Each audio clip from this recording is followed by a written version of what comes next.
Hi, everyone. This is Irit Eizips for CSM Practice, the customer success strategy consulting firm. And today we're on another episode of the CSM Practice podcast.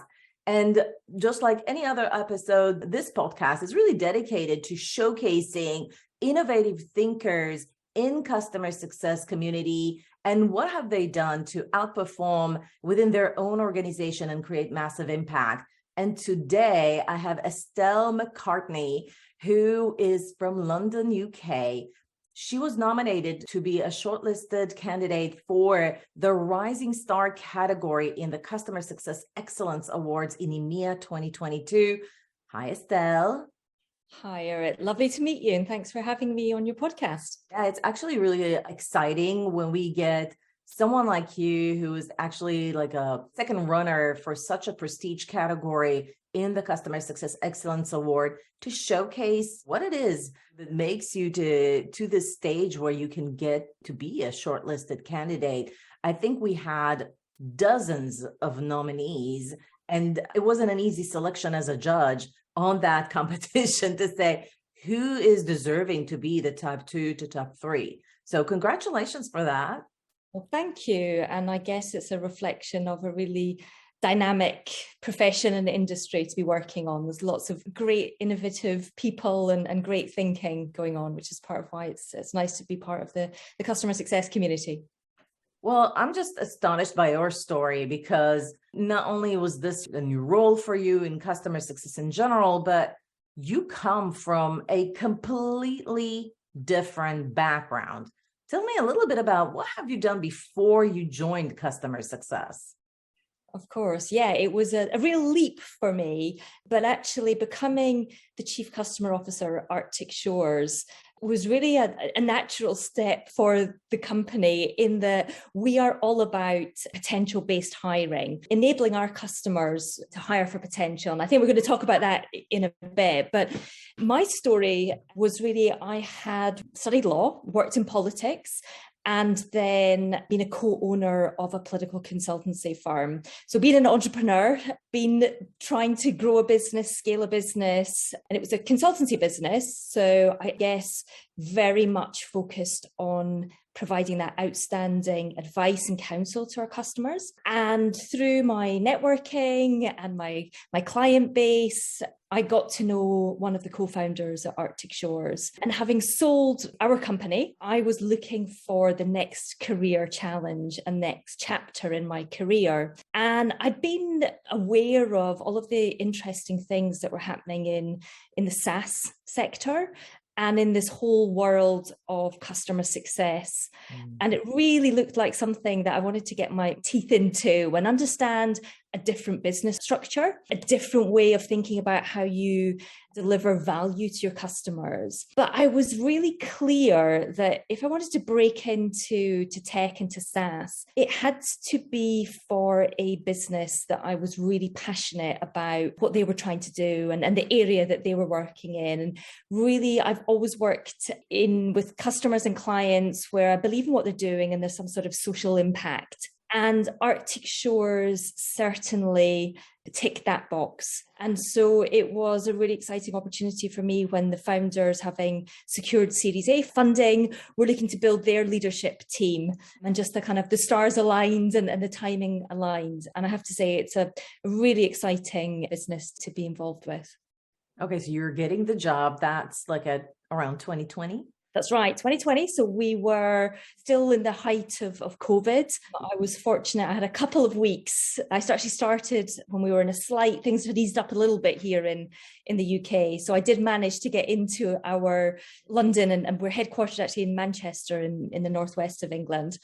So I managed to have a short couple of weeks in the office before we went back into lockdown. So I kind of really had to most of my team remotely. And I had sort of 12 weeks in 2020 to get to know the business, get to know the product, get to know some of my team members, and then really think about what's the structure, what's the strategy that we wanted to put in place. And then brand new customer function went live in January 2021.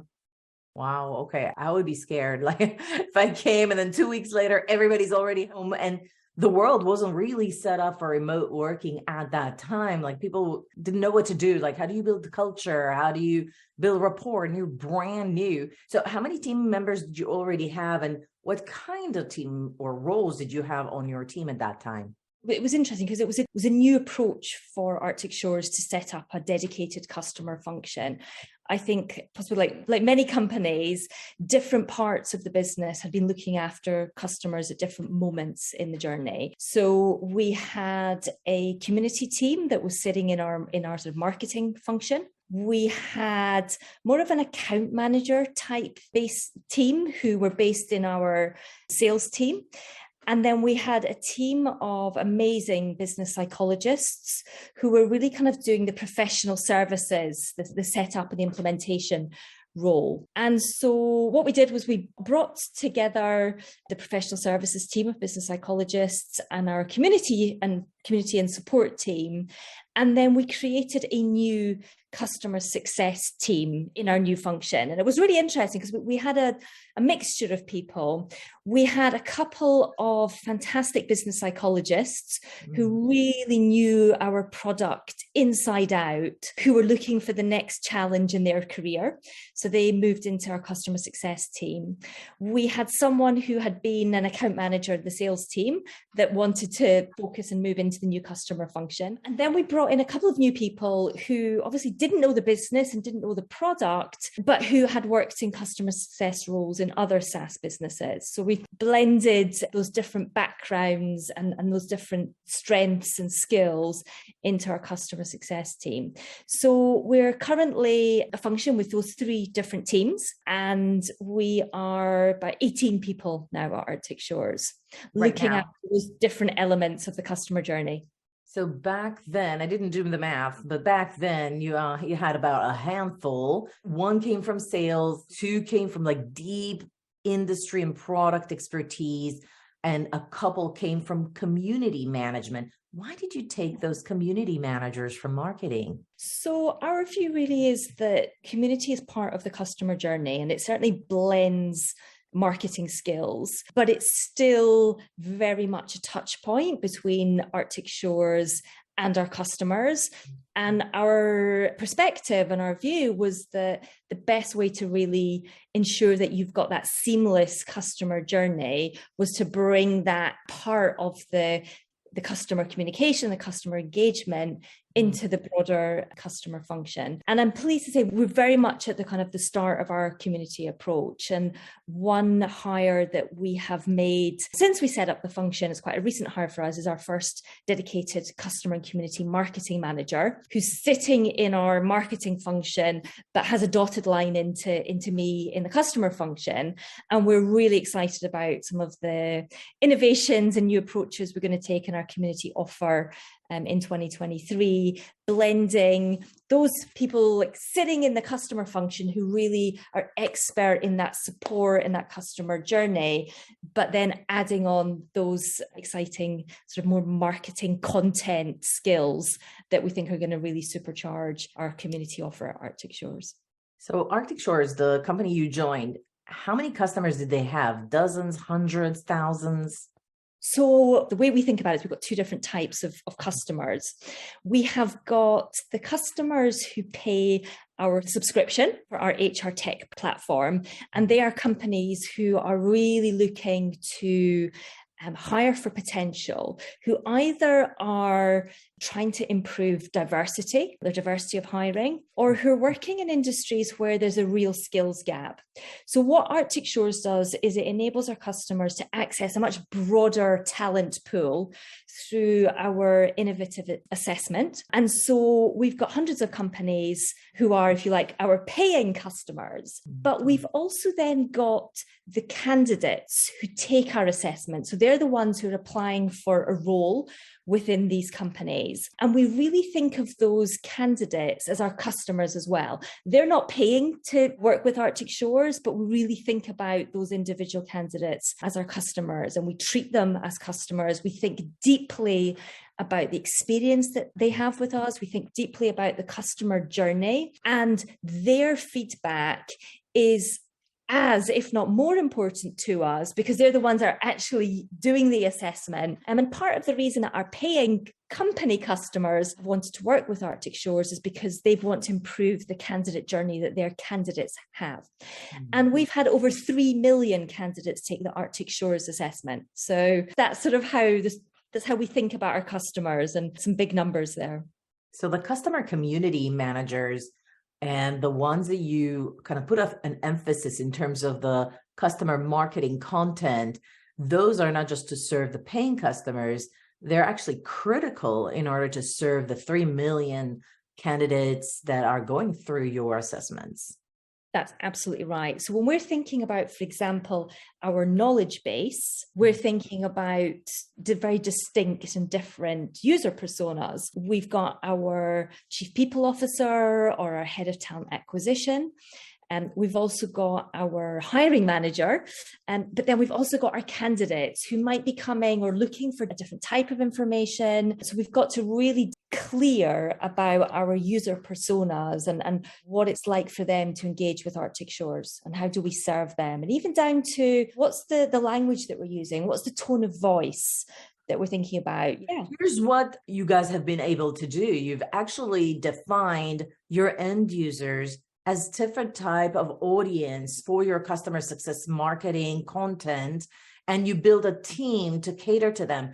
Every single company in the world would have the leadership and the business team that is hiring you to create efficacy, productivity, security, whatever it is that the company is buying the software for. But then there's someone that's actually having to do with the system without ever having a say in it. So let's say you purchase a sales tool, then your salespeople have to use it, but they haven't made that decision. So the fact that your company has distincted itself between, hey, what as a CSM team are we doing for the team that's actually managing the platform and designing the experience versus the ones that are actually experiencing it, is really, really important. So let me ask you this. When you came on board, what was the top challenge that you were tasked in solving? So the biggest thing was really, I think, and I've always believed this in every position I've held or every company that I've worked with, and that I felt really passionately when I was an entrepreneur and co-owning a company, is about getting the culture right.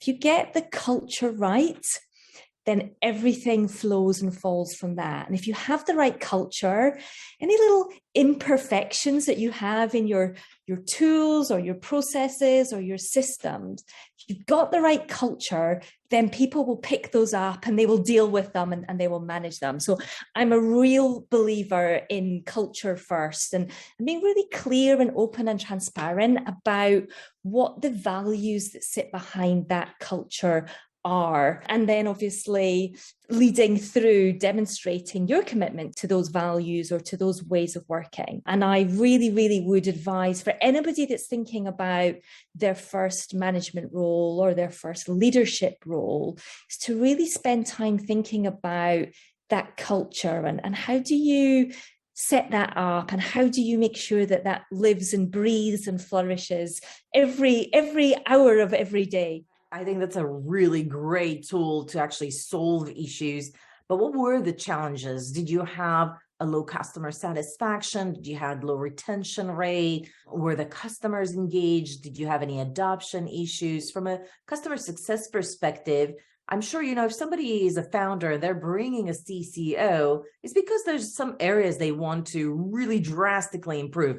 What was your conversation like with the founder when he said, hey, Estelle, can you come on board? He didn't say, we just need a better culture, Estelle. That's like, I'm sure he said something that's like, I need you to solve for this. And that's how they measure your success.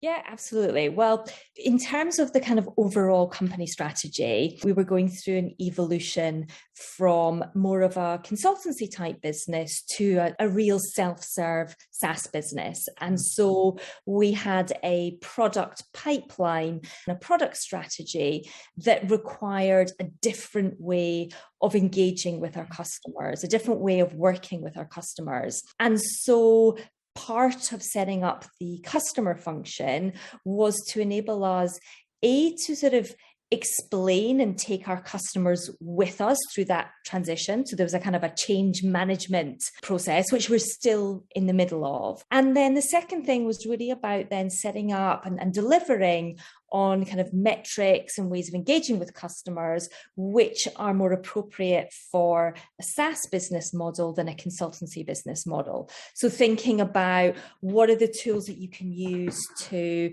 manage and engage with customers in a slightly different way, depending on the nature of that relationship, the nature of how they're using the product, and the nature of the problem that you have to solve.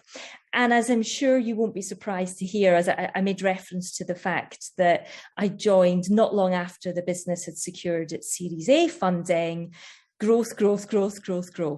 Wow. So what have you done in order to tackle these challenges? What kind of innovative approach? Obviously, you put a lot of effort into instilling a great culture within your company and your team so that things go smoothly. Are there any other things from a customer success perspective that you have initiated that resulted in addressing this go-to-market strategy in a successful way? Yeah, absolutely. So the first thing was really about, particularly because we were building a new function and people had, as I mentioned, come from different teams. And I think we had to be very clear to set out that our absolute purpose was about driving customer adoption to ensure they're getting maximum value of the product.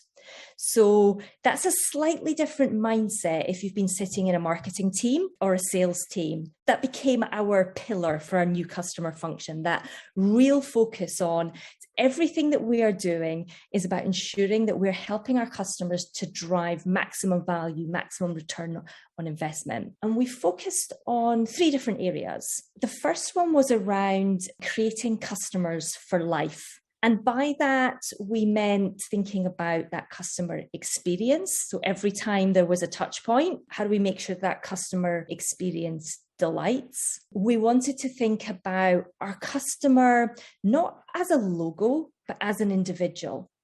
And so thinking about when we're talking about the success that we've had, not thinking about it through the lens of, oh, isn't Arctic Shores brilliant? Haven't we done a great job? Telling that story and helping our customers internally to tell a story of their own personal success. And I think that's been really important for us and a real reason why actually we've had really great success in when our customers move to different logos, they get back in touch with us. And I think it's because we've thought about those customers as individuals and as people and not just as a logo. So that's one thing that we've enjoyed success with. And the second area that then we really focused on was what we called metrics. Mm-hmm. So as we were a new function and a growing business, and we didn't, and we're still working on this, we didn't have the data, we didn't have the setup to really understand deeply what makes a customer successful? What are those leading indicators that we need to be aware of? How do we track those? How do we measure those? How do we create, again, a culture, back to that culture point, where we are so focused on looking at those metrics? And of course, those metrics were in part thinking about customer health or customer behavior. But I also really wanted some business, some management metrics and tools that helped me to shape what should the next hire be? Are we using our resources most effectively? What are we doing day to day and how do we understand that? And I have to be really honest with you, we started doing that on that dreaded Excel spreadsheet, Google Sheet. I know that is not where you want to end up. But actually, when you're starting from scratch, it's a pretty good way to start. We've migrated from that and we're doing some work at the moment. I think, how do we further evolve that? But again, I would say to anybody that's leading a team for the first time or that's taking their first management role, don't jump straight to tools.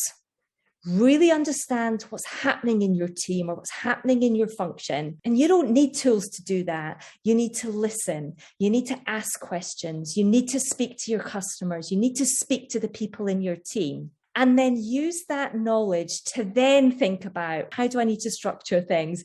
Do not think that the success lies immediately in bringing in a whole load of tools. In fact, I've seen people thinking that the platform is the answer. It's a help, but you've got to understand where strategically and from a business perspective you're trying to get to. And your tool won't tell you that. It'll help you, but it won't tell you that. The third and final area that I wanted us to focus on, and that is our third pillar in the function, is about building a customer-centric company. So I believe that we are in a hugely privileged position to be every day speaking to our customers, every day engaging with our customers. And we get to see so much, and we learn so much, and we get such great insight, both about our product, but also about the marketplace, that our engineers don't get, our product team don't get, our business leaders don't get, our board and our investors don't get. And so I wanted to make sure that we, again, had a culture. It was second nature to us to be sharing that, to be nudging all of those people in the business who don't get to hear those customer conversations every day, to get them thinking and understanding about what's happening in the marketplace.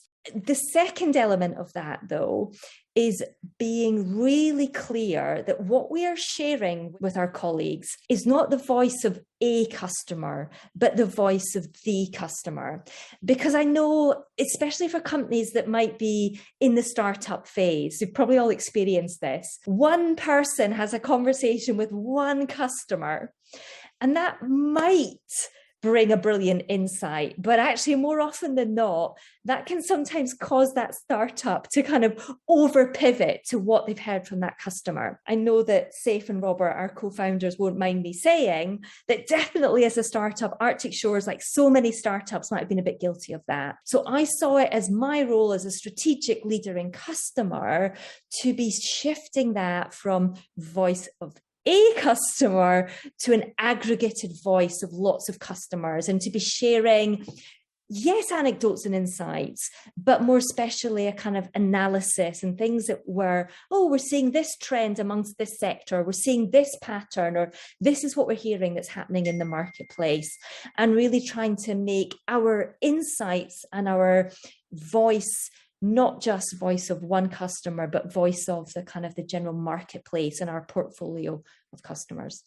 Wow. So really you honed in on three pillars: the customer journey and sharing that experience and capturing moments of value, doing things by metrics and establishing standard of processes. Even if you're capturing and monitoring it in spreadsheets, it's a good start for a startup. Then you can migrate into system. And then the thirdly is really capturing the voice of the customer and creating a customer-centric culture within your organization.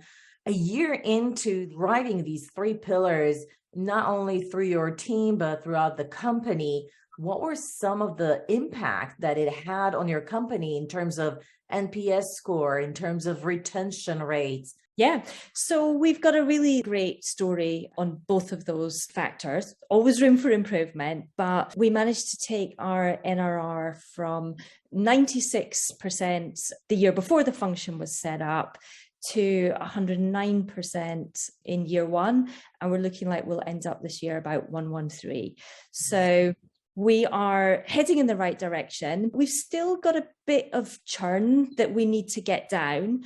And I think there's a couple of reasons for that. One is that we're still really learning about our ICP and what our use case is. We have a lot of people watching the video. So ICP meaning the ideal customer profile. It's usually is an exercise that's done by the management team, and they kind of tell you, well, this is the best type of customers for us. And so that's what she refers to by ICP. Go ahead. Thank you for that. Absolutely. Yeah, we were still learning about our ICP and just refining that. And I think back to your point about it's something that's normally led by the management team. That's something, again, where I really firmly believe that the customer function and the chief customer officer has got a real responsibility in sharing the data and the insights that help us to hone that more accurately. I think historically that the responsibility philosophy for thinking about ICP has been more sales and marketing led.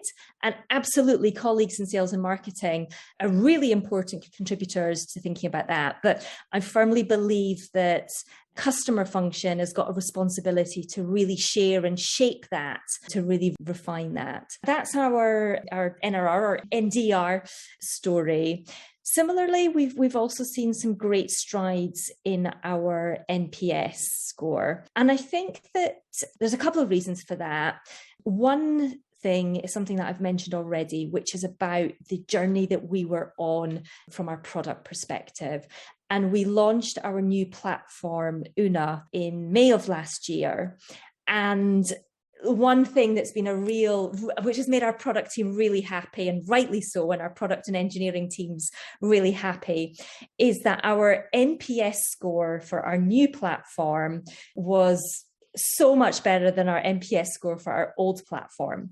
And I think it's interesting to reflect on that, because I think what it shows is that while, of course, NPS score is an important measure of our customer health and what our customers think about us, it's not a score that's owned solely by the customer team.